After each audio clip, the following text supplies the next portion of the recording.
Okay, Fox 12 Chief Meteorologist Mark Nelson back again, and I'm hearing word that expect more of the same, maybe even worse. Yeah, the next 2 mornings, it's going to be like let's say if you didn't work, had to go to work, and you'd open the window and go, and then you go back to bed. Oh, that sounds like I really want to get up and go in the morning now.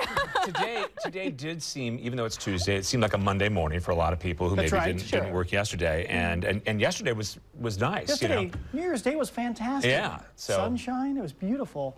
But the next 2 mornings will be like this morning. Okay. Because I can reach from the bed without even getting up. I can just go, okay, yeah, the rain has arrived. Yeah. Okay, so the good news is, well, I was going to say there's still a little bit of light out there. It's kind of a stretch, but okay, there's some sort of hint of light out there at 5:17. 45 degrees out there, east wind blowing. Luckily, those of you that are tired of that east wind, I mean, it does come and go all winter out there on the east side of town. It will go away for a few days at least coming up tomorrow afternoon. All right, there's a live view at Salem. You see a hint of daylight there off to the southwest.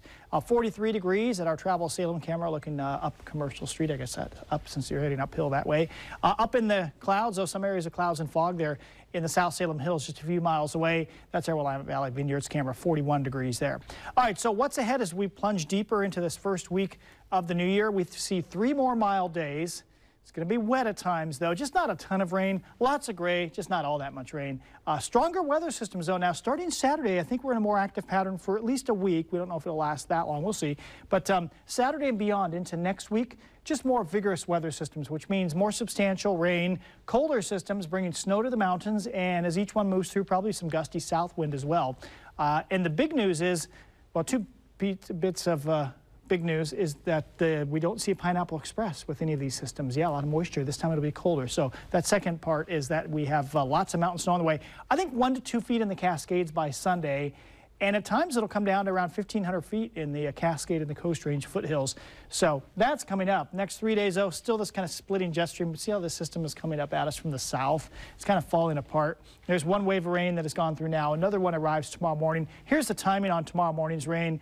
Yeah, that says to me all gray, a little drippy. Still at 2 p.m., pretty gray with some light rain. Another wave comes through on Thursday morning. Thursday afternoon, some drips. And then Friday, I think we should be dry unless we have a morning shower briefly. That's in advance of that weather system coming in on Saturday. So snow forecast, we go through tomorrow and then into Thursday and Friday. Friday should be dry, but I think maybe up to 6 inches here coming up in the next 3 days. Most of that tomorrow and also on Thursday. All right, so wet first half of tomorrow, not as wet by 4 p.m., but most of the daylight hours are going to be wet. Notice the east wind turns light southerly, much better. Friday could be dry. I don't really see any freezing in the next 3 days. And then again, things get a little more active starting Saturday. Rainy and breezy Saturday. Sunday, maybe just a few leftover showers. That looks like the drier day of the weekend. Can't guarantee you dry, though. And then another wet system on Monday and a third system coming up on Tuesday. Notice all of these keep our high temps in the 40s. No freezing at night, but that means snow down into the foothills and lots of snow in the Cascades. We'll take a much closer look at what we expect up in the mountains over the next week. That's coming up in the bottom half of the show.